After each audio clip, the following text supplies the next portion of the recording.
And if she does want to go, what is it we can do to stop her from going? Shall we call the police and say that our child is not well and tell them to lock her up? No, we will not accept those things. I think that is worse than sending the child to prison.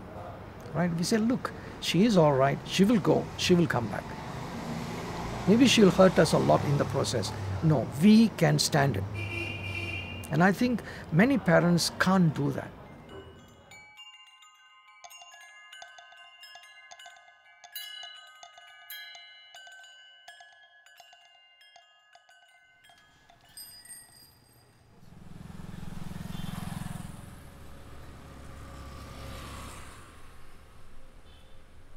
All right, number one, having to deal with those years of the illness and then getting thrown out in the real world was a big benefit.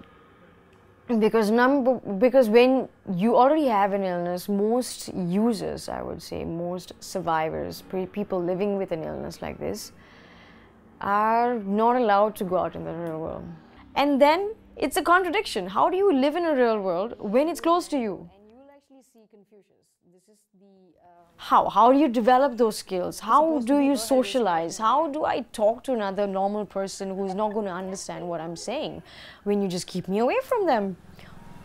We are always kept in our comfort zones with people who understand what we're going through, people who know who we are, people who will protect us, who will stand up for us.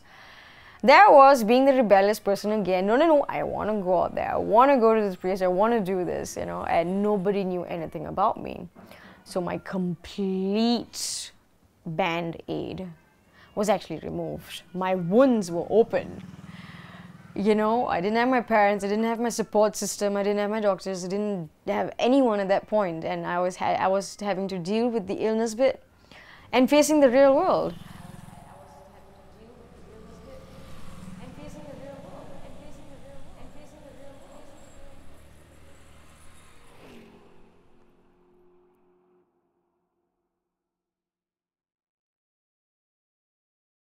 Because you get so used to people saying that no, she's just doing it out of a symptom. Maybe she's hearing voices and she wants to go for a walk. Deep inside, I'm dying to open my mouth and say, no, I just want to go for a walk. It's not the voices, you know. But you just don't. Something doesn't allow you to say that. But when you go out and you hang around with normal friends, you realize that you can do that. I mean, you can do that. You were doing that before. So just go, assure my parents, say, hey, you know what, I just want to go for a walk alone because I want to be alone. I mean, I'm 30, you know, I want to just be alone. What's wrong with that? It's got nothing to do with me wanting to be with my, you know, unreal friends or hang out with my symptoms. You know, I'm normal, you know. This is a very normal bit. And that helped me tell them that. Then they realized, my parents, I mean, you know, having the same gene trait, I was obviously going to think the same way. So they realized, yeah, there's nothing wrong actually. You know, there were times I used to get so angry out of frustration, built up frustration, that I would eventually it becomes into a psychosis or a paranoia that I would lash out there at them and say the most insane things. But that's just a buildup of anger. And, you know, then they would say that that's a symptom. She's being psychotic again, you know, she's having the anger issues, you know. And then after I know, I was like, I'm a human being, I'm allowed to get angry, hello. You know, I could be having my charms. I mean, come on, give me the benefit of the doubt, will you? I mean, forget even being normal or not. I mean, even normal people go through that, you know, like where you not give the other person the benefit of the doubt. So over here, when you already have a separate reality to deal with, and everything we do, oh, she's having her symptoms. Oh, she's having a symptom, that's why she said that. I was like, no, I actually meant that. I actually did mean that I want to go and do something crazy to my hair. You know, it's got nothing to do with my symptom. You know, she behaves in these ways and she cuts her jeans, and I was like, no. I think it's cool to cut my jeans and to have paint all over it. It's creative. It's not a symptom.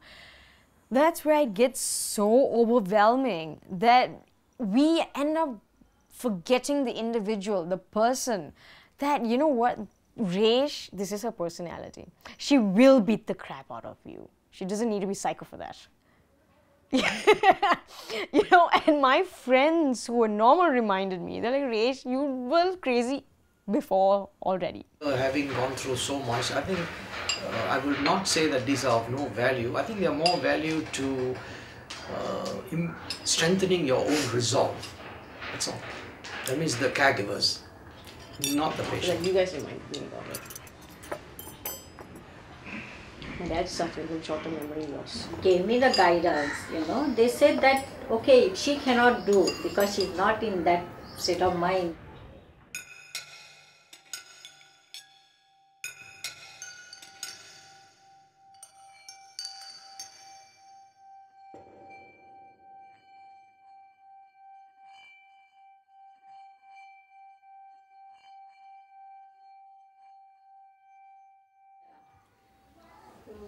Yeah, so do you want to eat through the camera? I'm good, thank you. We're told that, you know what, we can't deal with stress, we'll be triggered off. Yes, we'll be triggered off. My question is, who is not? Which one of you do not encounter problems? All my friends who are normal have problems. They get thrown into a pool of shark every day also. I mean, so does that mean you're never going to show me that pool of shark? You're never going to allow me to swim? You're never going to let me touch water? I mean, unacceptable to me. Just not.